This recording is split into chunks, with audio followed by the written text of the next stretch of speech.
Good evening. Welcome to a brand new sleepy series, The Bookshop Cat. Tonight, we're easing into part 1, The Kingdom of Sleeping Stories. Settle in as we close the shop for the night and follow Mittens, the resident cat, on her quiet rounds through aisles of poetry, history, and secret corners only a bookshop knows after dark.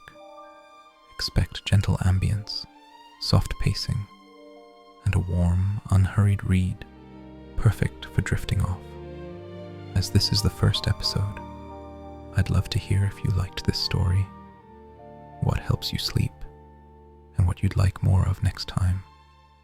Now, let's dim the lights and begin. Episode 1, The Kingdom of Sleeping Stories. The last customer of the day was leaving now, the little brass bell above the door making its familiar gentle sound as the door swung closed. Mittens, who had been pretending to sleep in her favorite spot near the gardening books, opened one amber eye to watch Mrs. Henderson make her way down the lamplit street, a paper bag of newly purchased novels tucked under her arm. Through the window, she could just see the warm glow from the bakery next door, already closed but somehow still radiating the warmth of the day's baking. The bookshop owner, Mr. Blackwood, was already moving through his evening routine, straightening the bookmarks in their little display stand, pushing chairs back under reading tables, gathering the teacups that customers had left on various shelves throughout the day. Mittens stretched, really stretched, the kind of stretch that began at the very tip of her gray striped tail and traveled all the way through her spine to her front paws, which spread wide, claws briefly appearing to grip the smooth wooden shelf before retracting again. She had been genuinely sleeping for the last hour, the late afternoon sun having created the most perfect pool of warmth right where she lay. But now evening was settling over the shop like a comfortable blanket, and her real day was about to begin. The bookshop at night was a different place entirely from the bookshop during the day. During business hours, it belonged to the customers, with their searching fingers running along spines, their quiet murmurs of recognition when finding a beloved title, their careful footsteps on the old wooden floors that creaked in all the familiar places. But at night, after Mr. Blackwood turned the sign in the window from open to closed and twisted the key in the old lock, after he climbed the narrow stairs to his apartment above the shop with his own cup of tea and the day's newspaper, then the bookshop belonged entirely to Mittens. She sat up properly now, taking a moment to clean her left paw, running it over her ear several times until she was satisfied that everything was in order. Mr. Blackwood was making his final rounds, checking that the cash register was locked, that the reading lamps were switched off, leaving only the soft security lights that would glow gently through the night. He paused near the storage room at the back of the shop, checking that the window there was latched. It had a tendency to work loose in the wind. Then he returned to where Mittens sat, running his hand along her back in that slow, comfortable way he had, from the top of her head all the way to the base of her tail. "Good night, Mittens," he said, as he did every evening. "Mind the shop for me." She bumped her head against his hand, a small acknowledgement of their nightly ritual, and watched as he made his way to the stairs. The door to his apartment closed with a soft click, and then there was that particular quality of silence that meant the shop was truly hers. Not quite silence, really, because the bookshop was never completely quiet. There was the gentle tick of the old grandfather clock in the history section, the occasional settling of the building's old bones, the distant sound of traffic from the main road 2 streets over, and sometimes, if she listened carefully, the faint sounds from the other shops that shared these old buildings, a hum from the bakery's refrigeration units, the occasional creak from the antique shop on the other side. Mittens made her way down from the gardening shelf, landing softly on the threadbare Persian rug that ran along this section of the shop. Her first stop was always the same, the front window display. Here, Mr. Blackwood had arranged this month's featured books, propped open to particularly inviting pages, surrounded by dried flowers in small glass vases, and a few antique reading glasses that caught the light from the street lamp outside. She wove between the displays, careful not to disturb anything, and settled for a moment on the window seat to observe the street. The town was quieting down for the evening. The restaurant across the way still had warm light spilling from its windows, and she could see diners at their tables, leaning toward each other in conversation. A couple walked by with their dog, a small terrier who sometimes came into the shop with them on Saturdays. The dog always wanted to investigate Mittens, but she generally observed him from high shelves, finding his enthusiasm rather exhausting. Now, through the window, she watched his tail disappear around the corner, and the street grew quieter still. In the distance, she could hear what might have been other animals, cats perhaps, or the ancient dog she'd heard lived somewhere nearby. But these were sounds from another world, one she knew existed, but had never explored. She turned her attention back to the shop, hopping down from the window seat and beginning her proper rounds. The fiction section came first, 3 tall rows of shelves that created cozy corridors, just wide enough for 2 people to pass if they turned sideways.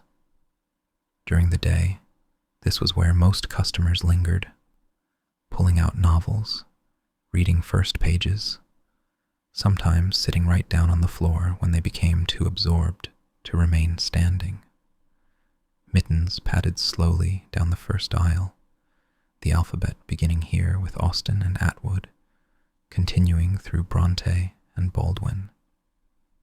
Each book had its own scent she had discovered over her years in the shop.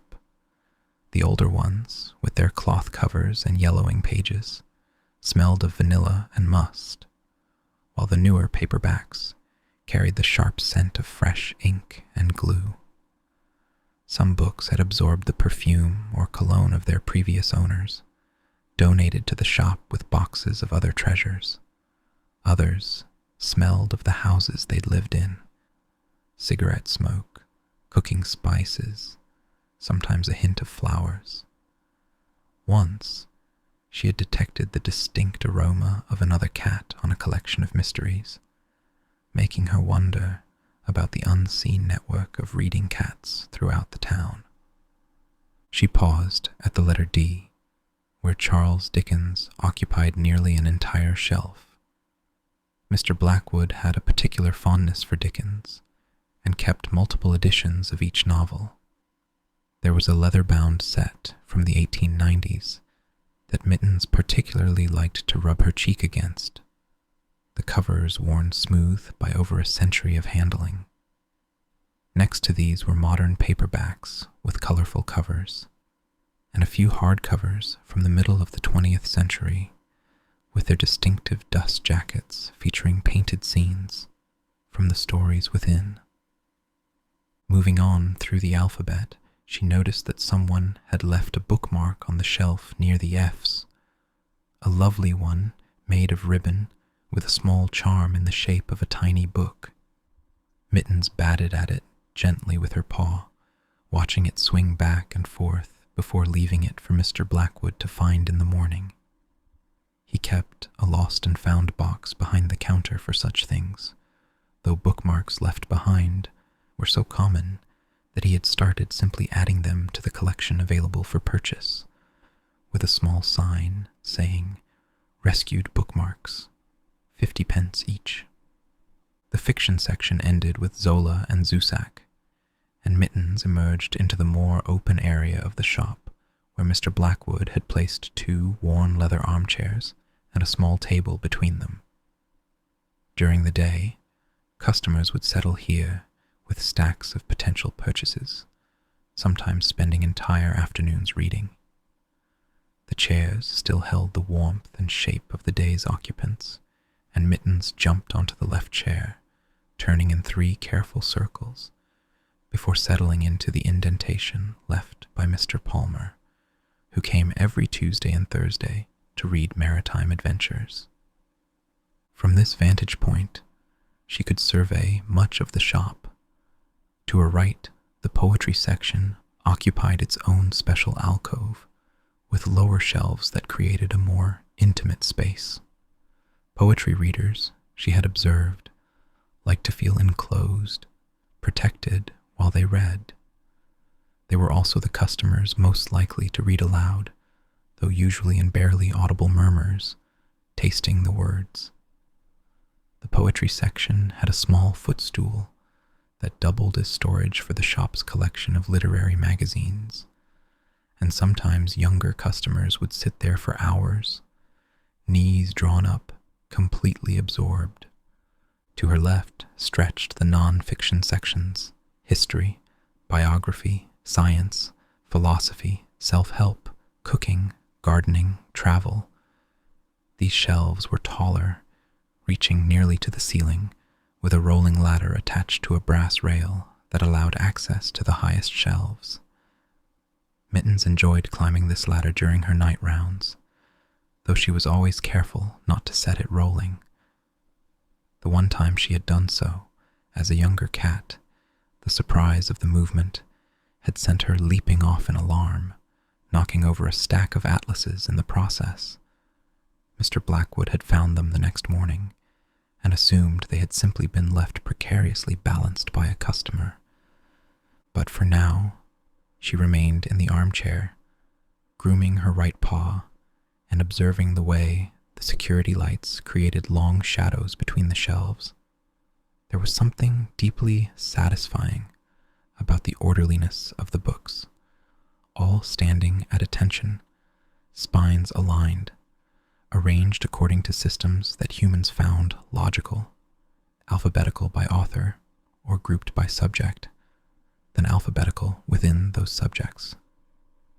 The Dewey Decimal System had been attempted once, according to Mr. Blackwood, by the previous owner, but had been abandoned as too complicated for a shop of this size. After a thorough grooming session, Mittens rose and stretched again, ready to continue her rounds.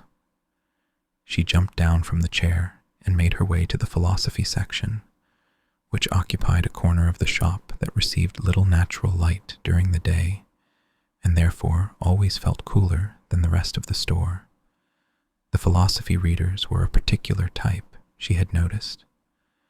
They moved more slowly than other customers, often standing in front of the shelves for long periods, without pulling out a single book, as if the mere proximity to all that thought was enough. The spines here were mostly dark, burgundy, forest green, navy blue, black. Many were older editions, acquired from university professors, downsizing their libraries, or estates being settled.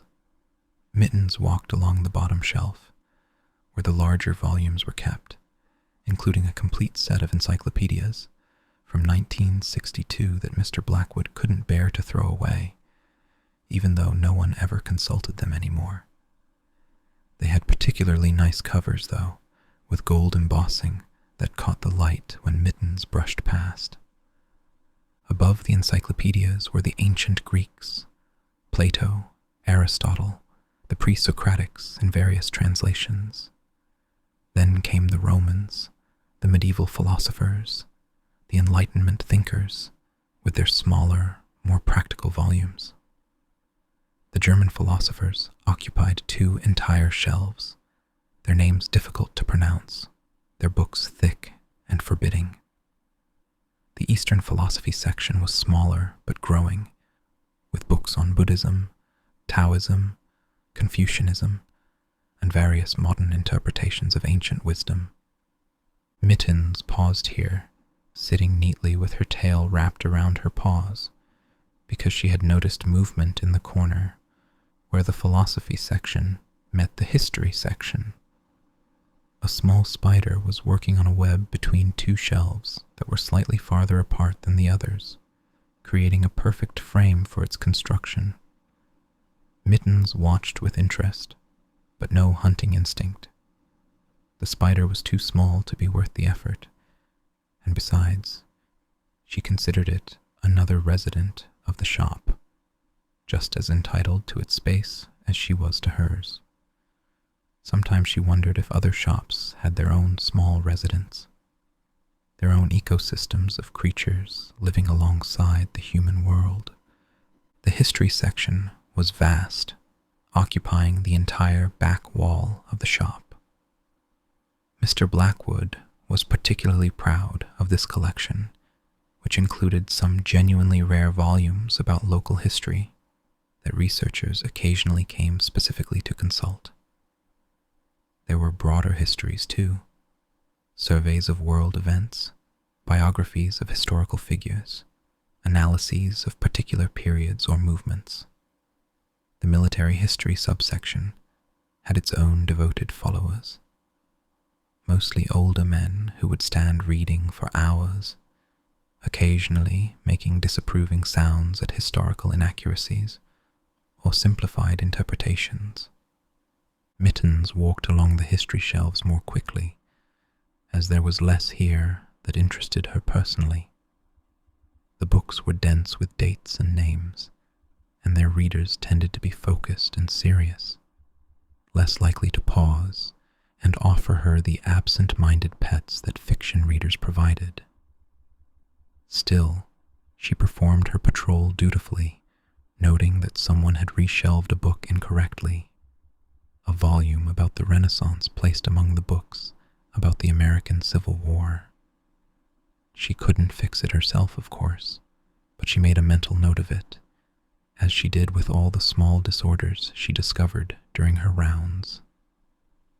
The biography section was more interesting, if only because the covers often featured faces, and Mittens enjoyed looking at faces. There were politicians trying to look trustworthy, actors trying to look glamorous, writers trying to look thoughtful, athletes trying to look dynamic. Some of the older biographies had wonderful painted portraits on their covers, from an era when book design was more artistic. The newer ones tended toward large photographs and bold typography, designed to catch the eye from across a bookstore. She paused at a biography of a famous naturalist that had been left slightly pulled out from the shelf, probably by someone considering a purchase. The cover showed the man surrounded by birds, and Mittens spent a moment studying the birds, feeling a faint stirring of her hunting instinct before moving on. Real birds were much more interesting than painted ones, and occasionally one would find its way into the shop through the door when customers weren't careful about closing it quickly. These incidents always caused great excitement, with Mr. Blackwood trying to guide the bird back outside, while customers either tried to help or stood watching in amusement.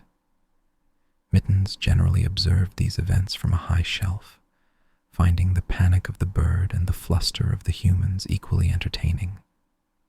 The science section came next, smaller than history, but well curated.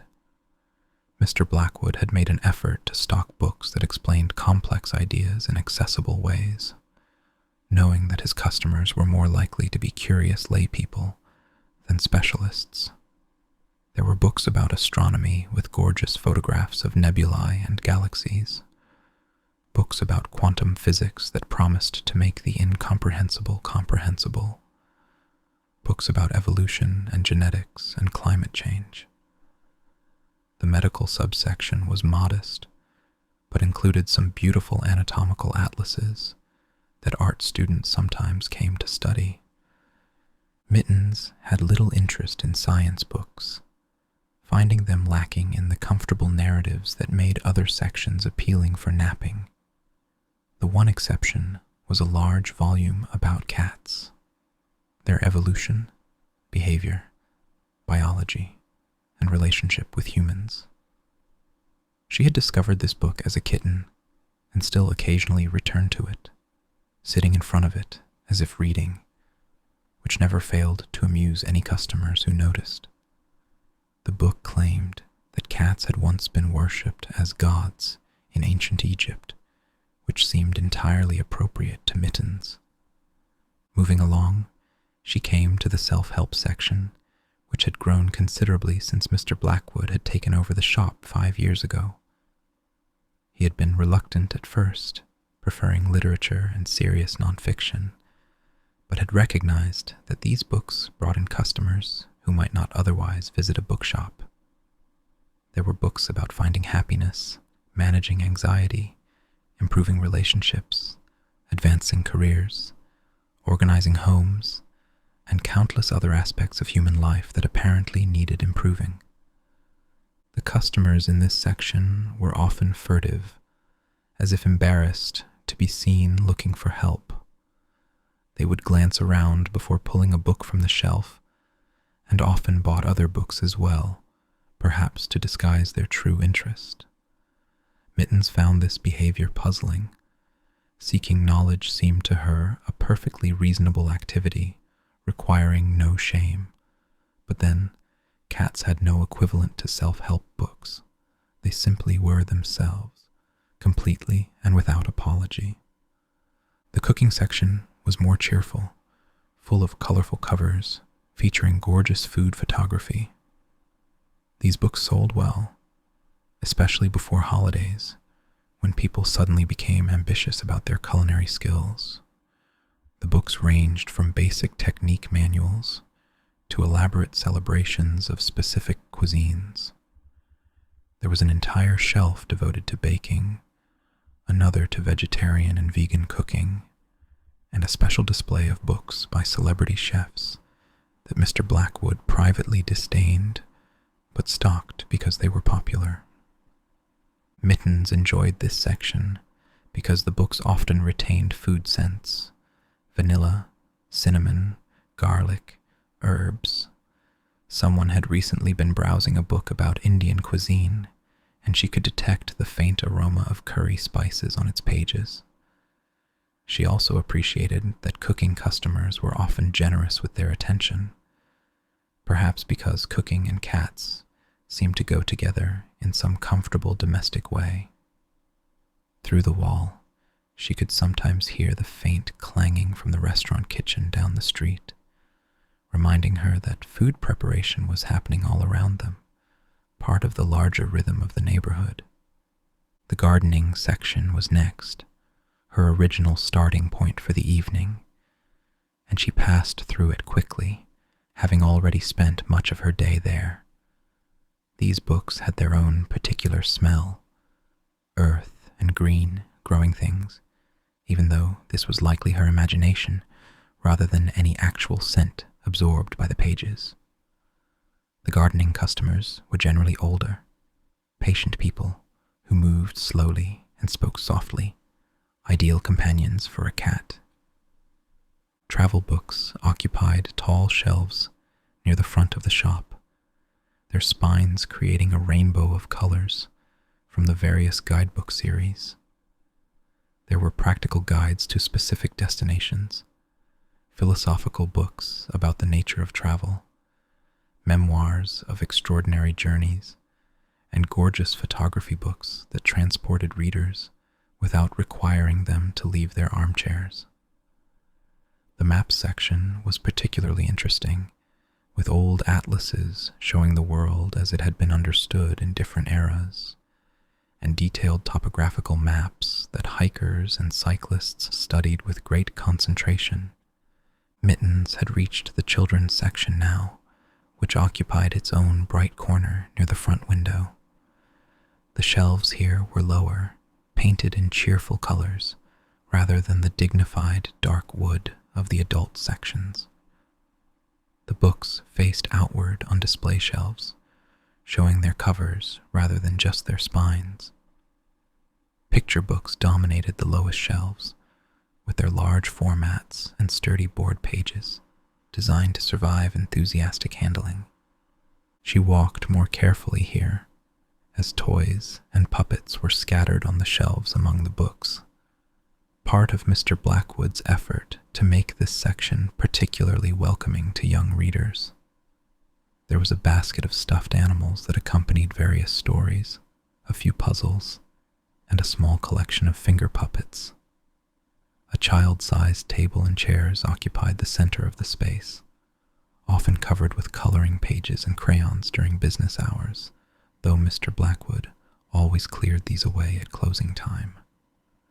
The chapter books for older children lined the back wall of this section, series after series about young detectives, magical worlds, adventurous animals, and brave children facing various challenges.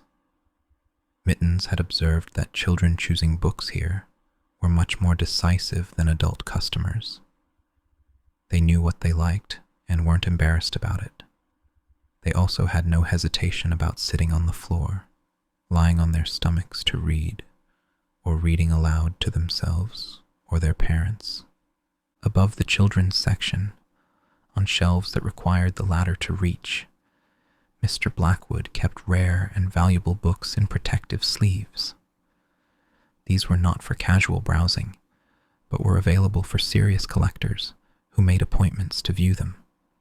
Mittens rarely ventured up there, finding the plastic covers unpleasant under her paws, and the books themselves lacking the comfortable wear of volumes that had been well loved and often read.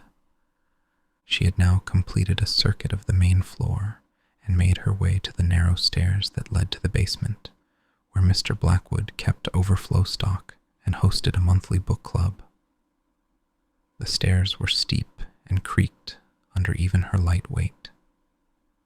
The basement was cooler than the main floor, with a slight dampness that necessitated a dehumidifier that hummed constantly in the corner. Fluorescent lights had been installed down here, harsh compared to the warm lamps upstairs, but they were turned off now, leaving only the dim glow from the street-level windows near the ceiling. Mittens didn't spend much time in the basement. It lacked the comfortable atmosphere of the shop proper, but she made a quick patrol to ensure all was well. Boxes of books waiting to be priced and shelved were stacked along one wall. A long table surrounded by mismatched chairs dominated the center of the room, with coffee rings and pen marks on its surface, telling the history of countless book club discussions. The walls were lined with metal shelving, holding duplicate copies of popular titles and seasonal books waiting for their moment. Christmas books in July, beach reads in January. Sometimes she could hear sounds from the other shop's basements through the walls, the rumble of the bakery's large mixers, the occasional thump from the antique shop as furniture was moved. Satisfied that nothing required her attention downstairs, she climbed back up, emerging behind the counter, where Mr. Blackwood conducted the business of the shop. The counter itself was a beautiful piece of furniture, dark wood with brass fittings, scarred from decades of use, but polished to a warm glow. The surface was cluttered with the necessities of retail: the cash register, credit card machine, receipt rolls, a cup of pens that customers constantly borrowed and occasionally remembered to return. Behind the counter were cubby holes filled with special orders waiting for collection, each with a slip of paper bearing a customer's name. Below these were drawers containing paper bags, bookmarks, gift cards, and the various administrative supplies needed to run a bookshop. A comfortable stool stood behind the counter, with a cushion that bore the permanent impression of Mr. Blackwood's regular occupation. Mittens jumped onto the counter, picking her way carefully between the various objects, and from there to the top of the shelving unit behind it. This was one of her favorite vantage points, high enough to survey the entire shop, but cozy enough to feel secure. She settled there for a moment, grooming her tail while observing her domain. The grandfather clock chimed softly. 10 o'clock. The evening was still young by her standards. Outside, the restaurant across the street had dimmed its lights, with only a few lingering diners visible through the windows. The street lamp created a pool of yellow light on the pavement, and occasionally someone would walk through it, their footsteps echoing in the quiet night. From somewhere beyond her immediate view came the sound of a cat calling, perhaps from the alley that ran behind the shops, a world she had never explored, but sometimes wondered about. She descended from her perch and made her way to a section she had been saving for when she felt particularly contemplative, the poetry corner. This was her favorite part of the shop at night, perhaps because poetry seemed particularly suited to the quiet hours when the ordinary world fell asleep and the imaginative world awakened. The shelves here were packed more tightly than elsewhere, slim volumes pressed together, like secrets being shared. She walked along the poetry shelf at eye level, reading the names with the part of her mind that recognized patterns, even if she didn't understand their meaning. Yeats, Wordsworth, Whitman, Plath, Oliver, Frost, Dickinson, Angelo. Some spines were cracked from frequent opening, others pristine, waiting for their reader. A few had bookmarks protruding, left by customers who perhaps intended to return and purchase them later. On the small footstool, someone had left a poetry anthology open to a page about cats. Mittens sat beside it, looking at the words without reading them, appreciating the way they were arranged on the page like small architectural structures. Poetry books, she had noticed, used space differently than other books. There was more white on the pages, more breathing room around the words. The literary magazines stored in the footstool were a jumble of different sizes and colors, their covers featuring abstract art or moody photographs. Mr. Blackwood subscribed to several and kept back issues for customers who enjoyed discovering new writers. They had a different smell from books, more chemical, sharper, and they made a satisfying rustling sound when pages were turned. From the poetry corner, she wandered into the small section devoted to local authors. Mr. Blackwood made a point of supporting writers from the area, even if their books were self-published or from small presses. This section had its own devoted followers who enjoyed finding connections to familiar places in the pages. There were novels set in the town, histories of the region, collections of photographs showing how the area had changed over the decades, and even a cookbook featuring recipes from local restaurants, including the one across the street. Mittens had met several of these authors when they came for book signings. They were always nervous, setting up at the little table Mr. Blackwood placed near the entrance, arranging and rearranging their pens, practicing their signatures on scrap paper. Some drew crowds, others sat for the entire scheduled time with only a few visitors. Mr. Blackwood always bought a copy himself and had the author sign it for the shop's collection, displaying these signed copies on a special shelf behind the counter. She moved on to the art section, which occupied a prime spot near the front window, where natural light during the day best displayed the gorgeous reproductions in the oversized books. These were expensive volumes that customers handled carefully, sometimes gasping at the prices, but occasionally splurging on them anyway. There were monographs on individual artists, surveys of entire movements, technique manuals for aspiring artists, and books about the history and philosophy of art. The music section was smaller, just 2 shelves, but well chosen. Biographies of composers and musicians, histories of various genres, books about the technical aspects of music theory, and a selection of sheet music for local piano and guitar students. Sometimes customers would hum or whistle while browsing here, unconsciously responding to the musical memories triggered by what they were reading. Near the music section was a small display of journals and blank books, ranging from cheap notebooks for students to expensive leather-bound volumes for people who took their journal writing seriously.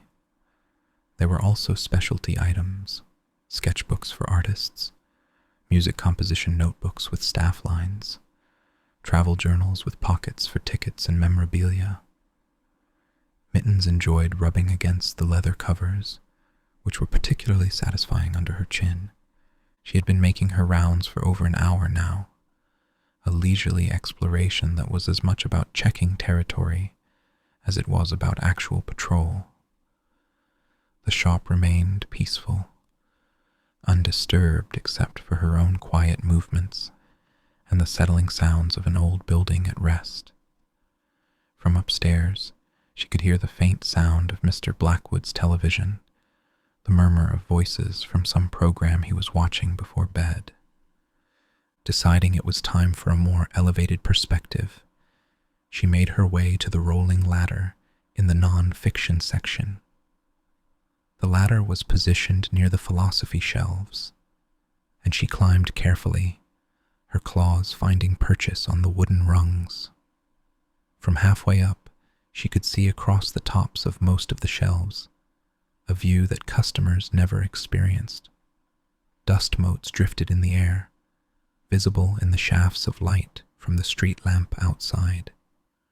Up here, she could also see the forgotten things that accumulated on top of the tall shelves. A pair of reading glasses someone had set down and never retrieved. A coffee cup from who knows how long ago. A feather duster that Mr. Blackwood had obviously placed there and forgotten about. There were also deliberate decorations, artificial plants that required no watering, some vintage bookends that were too heavy for actual use. A few framed photographs of the shop from earlier eras showing different configurations of shelves and different cats in residence. Yes, there had been other cats before her. Mr. Blackwood had shown her photographs, a black cat named Byron, who had lived here in the 1980s, a tabby called Mrs. Whiskers, who had presided over the shop in the 1990s and early 2000s, and a large orange tom named Hemingway, who had immediately preceded Mittens. Each had left their own subtle marks on the shop, scratches on certain corners, favorite perches worn smooth, perhaps even lingering scents that only another cat could detect. She wondered sometimes if they had known about the world beyond the shop, if they had been content with these boundaries, or if they too had wondered what lay beyond. Mittens descended the ladder and continued her exploration, this time investigating the lower regions she sometimes neglected. Under the shelves in various sections were boxes of overstock, forgotten items that had rolled out of reach, and occasionally mice. Not many mice. The shop was well maintained, and Mr. Blackwood was careful about food in the shop. But occasionally one would venture in from the alley behind the building, especially as the weather grew colder. She hadn't detected any mouse activity recently, which was mildly disappointing. while she was well fed and had no need to hunt, the instinct remained, and the occasional mouse chase added excitement to her nightly rounds. She had learned to be careful about these pursuits, though. Once, in enthusiastic pursuit of a particularly clever mouse, she had knocked over a display of new releases, creating a domino effect that had left books scattered across half the shop. Mr. Blackwood had blamed the mess on the mouse itself, theorizing about a particularly large and clumsy rodent, and Mittens had maintained her dignity by pretending to be as surprised as he was. The clock chimed 11, and Mittens decided it was time for what she thought of as her social rounds. While the shop appeared empty of other life, she knew better. There were the spiders, of course, like the one she had observed earlier. There were also occasional beetles, particularly in summer, and once a butterfly had somehow survived for several days in the poetry section, floating between verses, until Mr. Blackwood had finally managed to guide it out an open window. But the creatures she was most interested in visiting were what she thought of as the night readers, the mice who lived in the walls and occasionally emerged to nibble not on the books themselves, which would have resulted in their immediate eviction, but on the crumbs that customers dropped despite the no food or drink sign that everyone ignored. These mice had reached an unspoken agreement with Mittens. She wouldn't hunt them if they stayed out of sight during business hours and never damaged the merchandise. There was one mouse in particular, an elderly fellow with gray around his muzzle, who had been in residence almost as long as Mittens herself. She thought of him as the scholar, as he seemed particularly drawn to the philosophy section. She found him there now, sitting very still near the bottom shelf, his tiny eyes reflecting the security light. They regarded each other for a long moment, predator and prey in theory, but in practice, two residents of the bookshop acknowledging each other's right to exist here. The scholar scurried away after this brief encounter, disappearing into a gap between the baseboard and the floor that led to his home in the walls. Mittens continued on, not in pursuit, but simply following her own path, which led her now to the comfortable reading area near the fiction section. The two leather armchairs were still warm from the day's occupants, and she chose the right-hand one this time, the one favored by Mrs. Chen, who came every Friday afternoon to read romance novels. Romance was a section Mittens hadn't visited yet tonight, tucked as it was in a discreet corner, as if the books themselves were embarrassed by their content. The covers featured embracing couples, windswept landscapes, and fonts that promised passion and adventure. These books had their own devoted readers, who often bought multiple volumes at once, barely glancing at the covers before adding them to their stack. They were also among the most frequently donated books, arriving in boxes with a mix of embarrassment and nostalgia. From her position in the armchair, Mittens could see through to the reference section, which occupied a wall near the counter. These were the books Mr. Blackwood consulted when customers asked difficult questions: dictionaries, encyclopedias, books of quotations, almanacs, and various guides to first editions and book values. Most of this information was now available online, of course, but Mr. Blackwood preferred the authority of printed references. And there was something satisfying about pulling a heavy volume from the shelf and finding exactly the needed information. She dozed for a while in the chair, not deeply asleep, but in that comfortable state between waking and sleeping that cats have perfected. Her ears remained alert, swiveling toward any unusual sound, but her body was completely relaxed.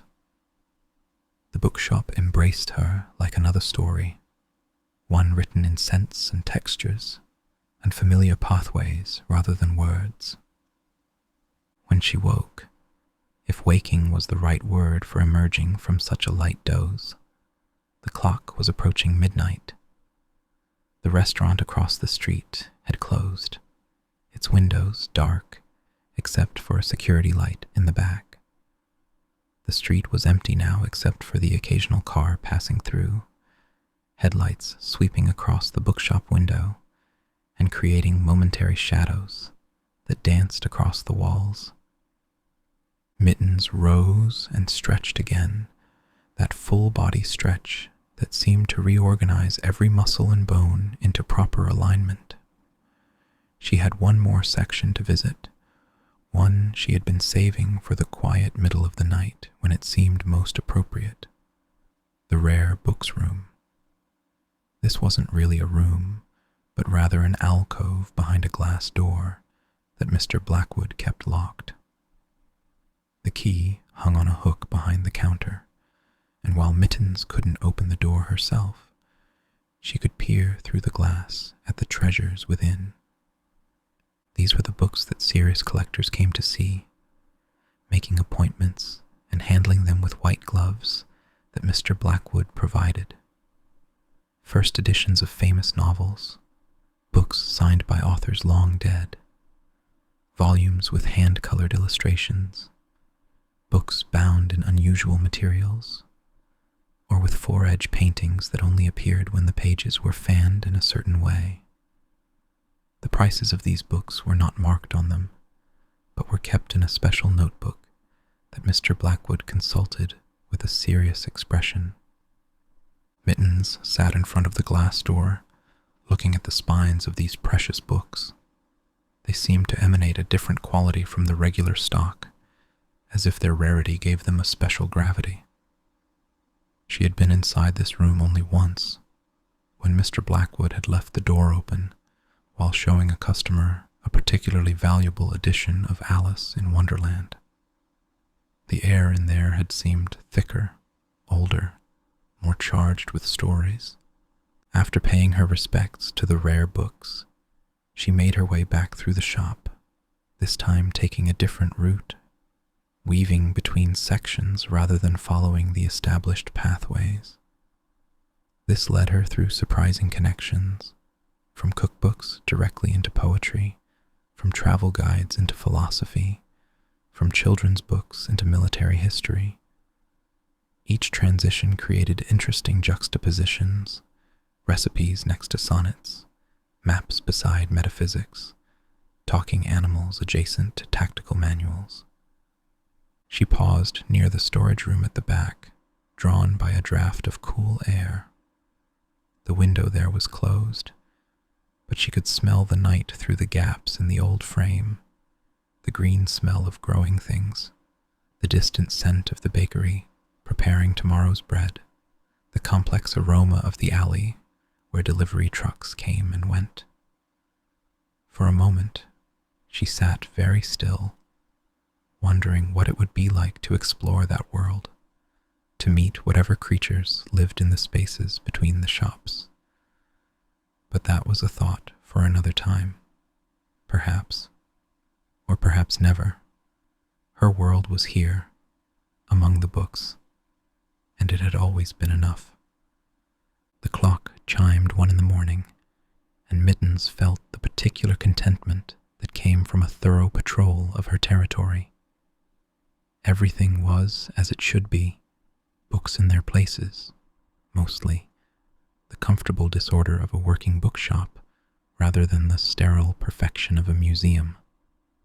She made her way to one of her favorite resting spots, a wide shelf in the history section that caught the warmth from the heating vent in winter and stayed cool in summer. But before settling there, she had one more ritual to complete. She returned to the front window, jumping onto the display area where she had begun her evening rounds. The street outside was completely quiet now, the kind of deep urban quiet that only came in the small hours when even the most determined night owls had gone to bed. The street lamp continued its patient vigil, creating a cone of light that seemed to hold back the darkness. In the window's reflection, she could see herself and the shop behind her, transformed into a mirror world where books stretched backward into shadowy infinity. She sat very still, becoming part of the display, another ornament among the featured books and dried flowers. Sometimes very late-night passers-by would notice her and do a double take, unsure if she was real or just an extremely lifelike decoration. A police car cruised slowly past, the officer inside giving a casual wave when he saw her in the window. This was another part of the night routine, the official patrol that complemented her unofficial one. She watched the taillights disappear down the street, then turned her attention back to the shop. The bookshop at night revealed different aspects of its personality as the hours progressed. Now, in the deep middle of the night, it seemed to breathe more slowly, the building itself settling into a deeper rest. The familiar creaks and sighs came at longer intervals, and even the grandfather clock seemed to tick more quietly, as if not wanting to disturb the sleeping books. Mittens made her way back through the shop one more time, but this was less a patrol than a meditation in motion. She walked slowly along the aisles, occasionally pausing to rub against a particularly pleasant corner, or to investigate a shadow that looked different in the changing light. Her paws made no sound on the wooden floor, and she moved like smoke through the familiar spaces. In the children's section, she paused to bat gently at a mobile hanging from the ceiling, paper birds that turned slowly in the air currents from the heating system. The movement was hypnotic, and she sat watching them for several minutes, her head moving slightly to track their rotation. This was another kind of reading, she supposed, following movement instead of words, finding meaning in pattern and repetition rather than narrative. She visited the basement once more, drawn by a sound she couldn't immediately identify. It turned out to be just the dehumidifier cycling off, but while she was there, she noticed that moonlight was coming through one of the high windows, creating a patch of silver on the concrete floor. She sat in this moonlight for a while, feeling its coolness compared to sunlight, enjoying the way it made her gray stripes look almost blue. Back upstairs, she discovered that Mr. Blackwood had left a book open on the counter, something he was reading himself, bookmarked with a receipt. It was a mystery novel, she could tell from the dark cover and the dramatic font. She sat on the book for a moment, feeling the slight warmth it had retained from his hands, adding her own warmth to its pages. The clock was approaching 3 now, the deepest part of the night, when even the city seemed to pause. Mittens felt the pleasant tiredness that came from a job well done, even if that job was largely self-appointed. She made her way to her designated sleeping area, a cushioned bed that Mr. Blackwood had placed on a shelf behind the counter, positioned so she could see the front door but remain hidden from view. But she wasn't quite ready to sleep yet. Instead, she sat in her bed, grooming methodically, starting with her paws and working her way up each leg. This was another form of reading the shop, through the scents and textures she had collected on her fur during her rounds. Here was the dust from the philosophy section, there the slightly vanilla scent from the old books in history. And was that a trace of cologne from one of today's customers, finally reaching her nose hours after they had petted her? As she groomed, she listened to the shop around her. Each section had its own acoustic quality, she had learned. The fiction section, with its closely packed paperbacks, absorbed sound, The art section, with its large, glossy books, seemed to reflect it. The children's section, with its lower shelves and open space, let sound move freely. Together, they created a complex sonic environment that changed subtly with temperature, humidity, and even the seasons as customers wore different amounts of clothing that absorbed or reflected sound differently. From beyond the walls came the occasional sound of the larger world, a distant siren, the rumble of a late-night delivery truck in the alley, the call of what might have been another cat, living its own nightlife in spaces Mittens could only imagine. 4 o'clock came and went, and Mittens finally curled into a proper sleeping position, tail wrapped around her body, nose tucked under a paw. But even as she dozed, part of her remained alert to the shop. She was aware when a delivery truck rumbled past at 4:30, when the heating system cycled on at 5, when the first birds began singing at 5:30, as the sky began its slow lightening toward dawn. She woke properly at 6, stretching luxuriously in her bed, before sitting up to observe the shop in the pre-dawn light. This was another special time, when the shop existed in a gray twilight, neither fully night nor day. The books looked different in this light, their colors muted, their titles harder to read. The whole shop seemed to be holding its breath, waiting for the day to begin.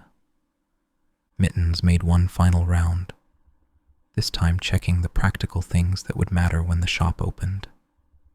She noted the book misshelved in history, the bookmark left in poetry, the slight disarray in the children's section where she had played with the mobile. She couldn't fix these things, but she could bear witness to them, could know the shop's small secrets before the day's business swept them away or brought new ones. She paused once more by the storage room, sniffing at the window frame where the night air still lingered. Somewhere out there, the neighborhood was waking up. The bakery would be in full production now. The flower shop owner would be arriving to prepare the day's displays. Other shop cats would be ending their own night watches. The thought made her feel part of something larger, even if she had never met these other guardians, never explored these other territories. At 7, she heard Mr. Blackwood's alarm clock ring upstairs, followed by the sound of his footsteps moving around his apartment. Soon he would come down, make his morning tea, and begin preparing the shop for another day. He would find Mittens in her bed, apparently having slept there all night, and would greet her with the same words he used every morning. "Good morning, Mittens. Did you guard the shop well?"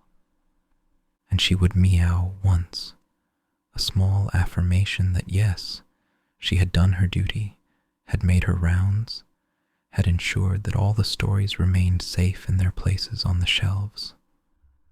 The books had been watched over, the mice kept in check, the sacred quiet of the bookshop at night preserved for another cycle. Mr. Blackwood's footsteps were on the stairs now, and Mittens stretched once more, ready to begin her daytime role as the Bookshop Cat, who charmed customers and dozed in sunny spots. But she knew, and the shop knew, that her real work happened in the dark hours, when she moved like a gray ghost through the aisles, reading the shop in her own way, ensuring that the stories rested peacefully until they were needed again. The door at the top of the stairs opened, and morning light spilled down, bringing with it the smell of coffee and the sound of Mr. Blackwood humming tunelessly, as he always did in the morning. "Good morning, Mittens," he called out before he even saw her. "Did you guard the shop well?" She meowed once, clear and certain, and settled back into her bed to watch him begin his morning routine. The shop was waking up around them, preparing for another day of customers and sales, questions and discoveries, the endless circulation of stories from shelf to reader and back again. But for now, in these last moments before opening, it belonged to just the two of them, the bookseller and his cat, preparing to share their treasure trove of words with the world once more. The morning sun was climbing higher now, sending golden rays through the front window, illuminating dust motes that danced like tiny celebrations in the air. The books seemed to straighten on their shelves, presenting their best faces for the day ahead. And Mittens, her night's work complete, tucked her nose under her tail and dozed, dreaming perhaps of moonlit aisles and silent patrols, of mice that knew their place, and spiders that built their webs with artistic precision, of all the stories surrounding her and the quiet hours when she alone was their guardian. In her dreams sometimes there were other places, mysterious alleys and hidden courtyards, other cats with their own stories to tell. But for now, this was her world, complete and perfect, a kingdom of sleeping stories that woke with each reader's touch.